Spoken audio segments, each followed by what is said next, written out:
Bonjour à toutes et à tous, je vous retrouve en ce lundi 11 novembre pour ce jour férié qui, je le rappelle, n'est pas un jour chômé. Il y a des gens qui travaillent aujourd'hui et les gens qui travaillent, pour la petite anecdote, ne sont pas payés en heures majorées, comme cela peut être le cas pour le dimanche par exemple ou pour le 1er mai.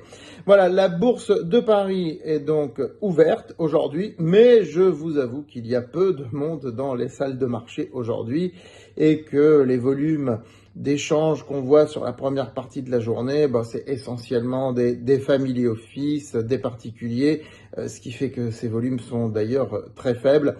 Maintenant, ça va s'étoffer évidemment tout au long de l'après-midi parce qu'avec les décalages horaires, il y a les investisseurs étrangers qui vont arriver sur le marché.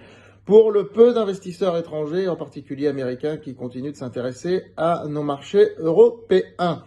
Voilà, alors aujourd'hui donc écoutez, on est sur une séance de rebond modéré, le CAC 40 reprend 1%, et je vous avais dit vendredi qu'il fallait observer ce qui allait se passer aujourd'hui et que normalement on devrait rebondir sur les 7330 points. Le VIX est relativement faible, il est redescendu autour de 15, donc l'incertitude qu'il y avait avant l'élection s'est très largement dissipée, et ce qu'on observe, c'est la baisse de l'or qui continue.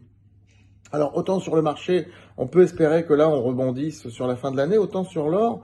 Je vous ai mis une analyse technique sur francebourse.com concernant l'or. L'or peut tout à fait quitter son canal haussier dans les séances, dans les semaines qui viennent. L'or peut tout à fait rebaisser, parce que l'or cristallisait quand même toute cette incertitude géopolitique, faut bien le voir. Même s'il y a aussi de la demande d'or pour les industries de luxe, pour beaucoup de choses de la part d'une demande mondiale, mais c'était quand même, je veux dire, un phénomène de cristallisation de l'incertitude. Donc l'âge d'or de l'or, l'expression est bonne, est peut-être terminé. À noter aussi que le dollar remonte fortement. L'euro-dollar, je crois que c'est fini, ça va pas rebondir tout de suite. Je vais vous envoyer un mail là-dessus, donc pour les inscrits à francebourse.com. Voilà, donc on a quelques valeurs qui ont fortement monté la semaine dernière, comme Veridienne qui corrige un petit peu. On en a d'autres qui rebondissent aujourd'hui, mais il n'y a rien de spécial. Il n'y a pas de très gros décalage à signaler.